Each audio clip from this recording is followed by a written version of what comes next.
Bonjour, bienvenue sur votre chaîne ludique Débat, reste à réflexion.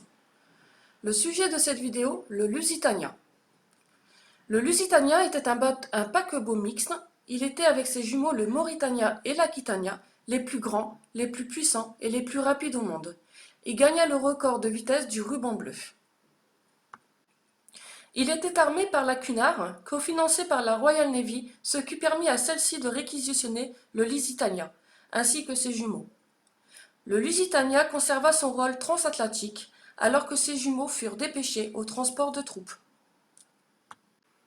Le 1er mai 1915, il quitte le port de New York pour l'Irlande, avec passagers et pavillons américains. Le 7 mai 1915, n'ayant pu traverser en nuit la zone de guerre accompagné du bâtiment de guerre le Juno, qui n'est pas venu, le commandant décide alors au petit jour de pénétrer seul dans la zone de guerre. Vers 14h20, il rencontre le U-20, un sous-marin allemand qui patrouillait dans cette zone. Rappelons les éléments suivants. Les Allemands subissaient un blocus maritime dû à la suprématie navale anglaise. Les Allemands ne pouvaient compter alors que sur leurs sous-marins U-boat. Suspectant les Américains pourtant neutres de fournir des armes et des munitions par l'intermédiaire de bateaux civils, ils communiquèrent par voie de presse leur intention de couler les navires civils suspects, dont le Lusitania. L'U-20 ouvrit le feu sur le navire identifié dans sa liste des navires de guerre. Il tira donc une torpille à l'endroit présumé de la salle des machines.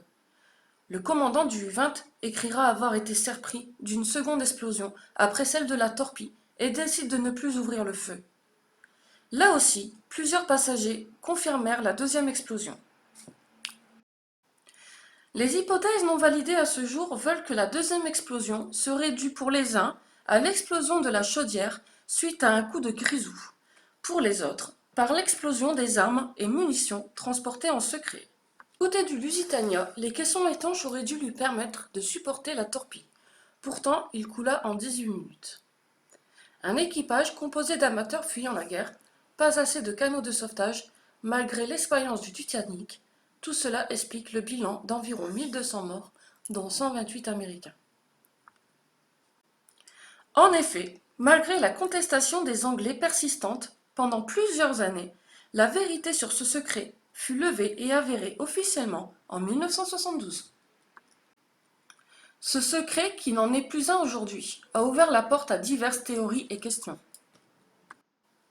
Entre autres, les Anglais, avec l'absence du Juno, ont-ils sacrifié le Lusitania pour influencer la neutralité des Américains?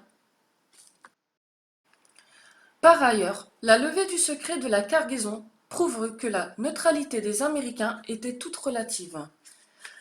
Même si certaines de ces questions sont toujours sans réponse, il est clair que la propagande autour de ce drame fut conséquentielle.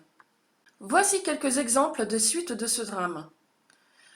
Un Allemand fit une médaille commémorative de cet événement, qui fut elle-même reprise et détournée par les Anglais.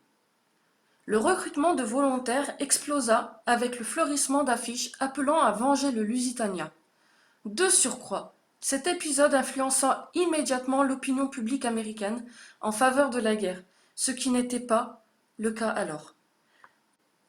Les Américains entrèrent en guerre le 6 avril 1917.